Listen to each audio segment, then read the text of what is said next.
Okay, I'm hoping this is going to be short, mostly because I would like to really talk about these issues in class.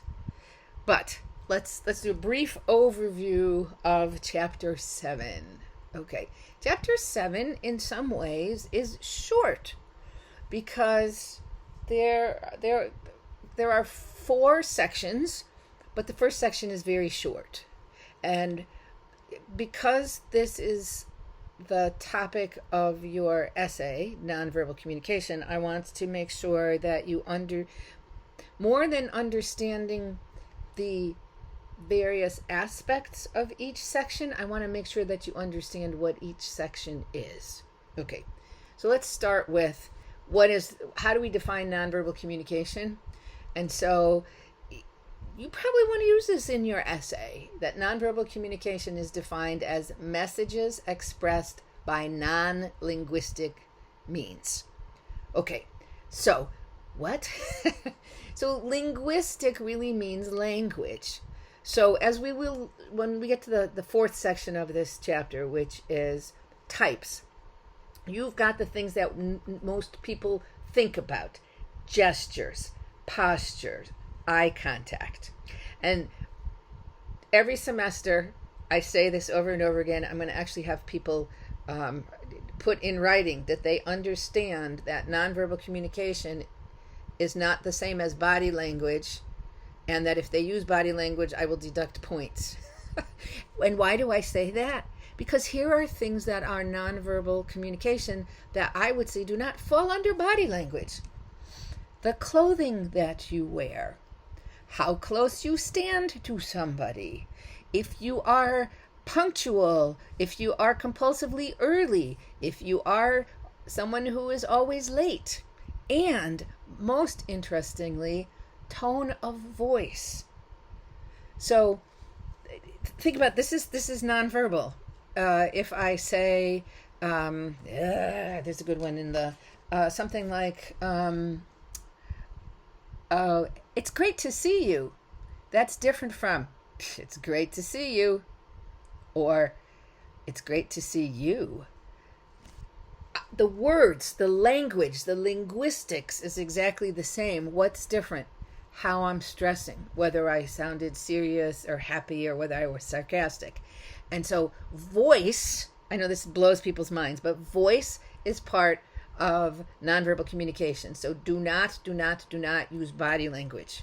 I swear what I will do is I will go through, and every time you use the phrase body language, I will deduct 5 points. So, okay, let's go on. So when we say characteristics of something, these are the trying to define a word without using the word. These are the features that identify this. So what are the features how do we know that something is nonverbal communication? It's always occurring. There's no way that you can shut it off. Okay? Even if you say, when Professor Yowen asks me a question, I am not going to give her any feedback. I'll make my face blank. Well, your blank face is actually communicating something. So it is something that is impossible to turn off. It is primarily relational, meaning, if you remember back to chapter 1 where we talked about messages, there was the content part of the message, and then there was the relational. So it's generally the words, the language, which we will see when we get to chapter 6, that sends a message about the content, what exactly we're talking about, and it's our nonverbals that express the relationship we have to the person we're talking to or about the subject. Nonverbal communication is ambiguous. It can be interpreted in so many different ways. This is really going to tie into chapter 5 when we get to it, which is the topic of perception. Chapter 5 might be my favorite chapter, but I think I say that for almost every chapter. So you see two people talking, and they're standing there facing each other, and they have their arms crossed over their chest. What does that mean? People will always say, oh, well, it means you're closed off, that you don't want to be close to that person. Well, when I saw it, they were two people who were actually very good friends, and they were having they were having a conversation about a topic they were both interested in.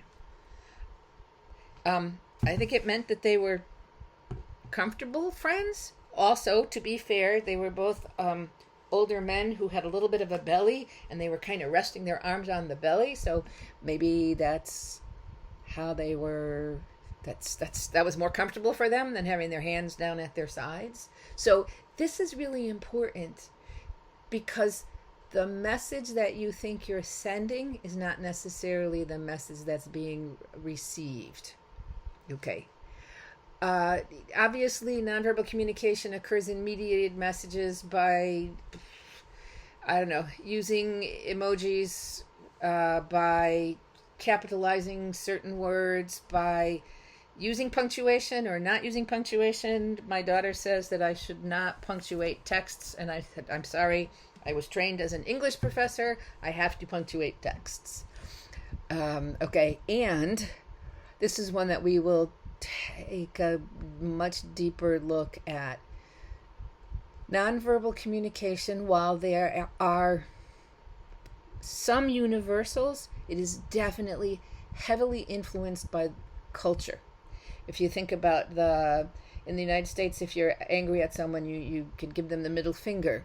In other countries, the middle finger, if you give someone the middle finger, they don't know what you mean, because that doesn't have meaning in their culture.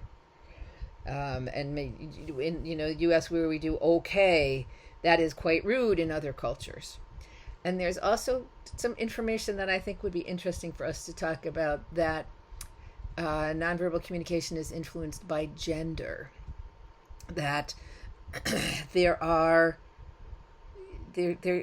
me qualify this. There seem to be some differences between how men and women both use and interpret nonverbal communication.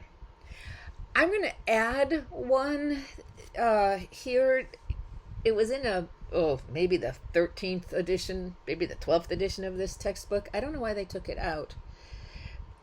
That nonverbal communication is absolutely crucial for interpersonal interactions. There is I don't remember if it's a disorder. It's called a nonverbal learning, I think it's disorder, where people are not able to pick up on the nonverbals.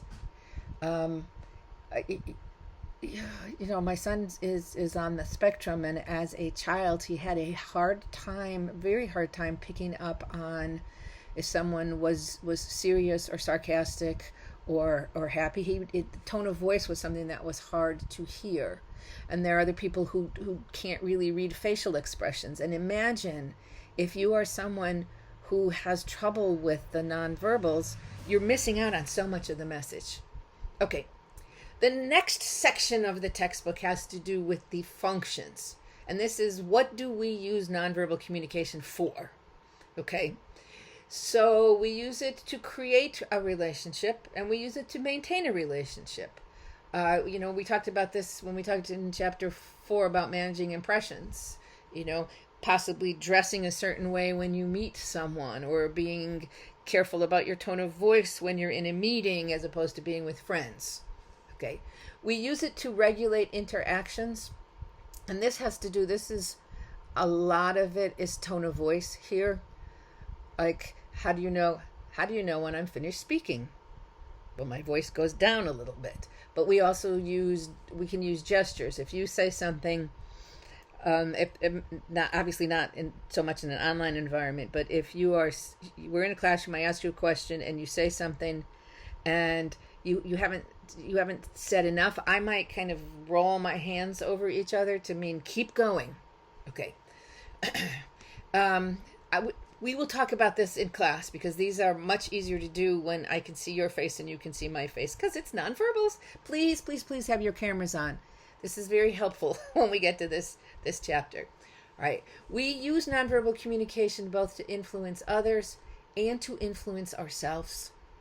Let me just leave that we'll talk about this in class. We use nonverbal communication to to lie in some ways, or to not share information. Even those of us who are truthful will frequently tell a white lie. Okay, and we managing impressions. Honestly, managing impressions is very, very similar to creating and maintaining relationships. Okay, but again, definitely we'll talk about how do we use nonverbal communication. The last section is the longest section, and it talks about all of the different types of nonverbal communication. And as I said, most people think of body movement, what you're doing with your face and your eyes, and the study of how eyes are used is called oculesics. It's also posture, it's gestures, excuse me, and it's touch. And the study of touch is called haptics. So those are the ones that most people think about when they think of nonverbal communication. There's also the voice, which is paralanguage. Then I think one of my favorites in the types of nonverbal communication has to do with distance.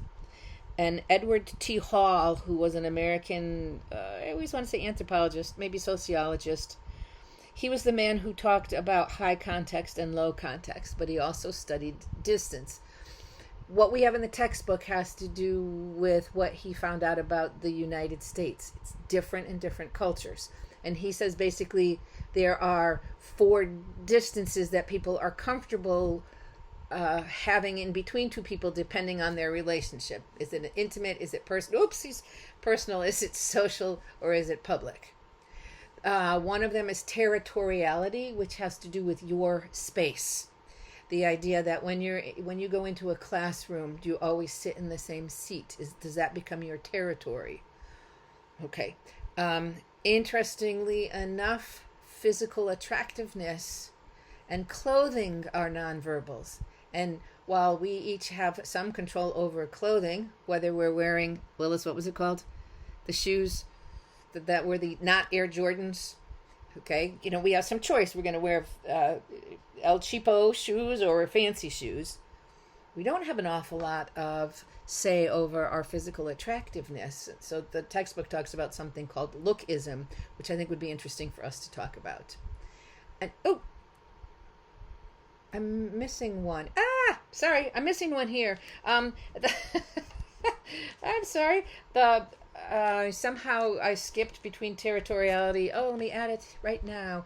Is time.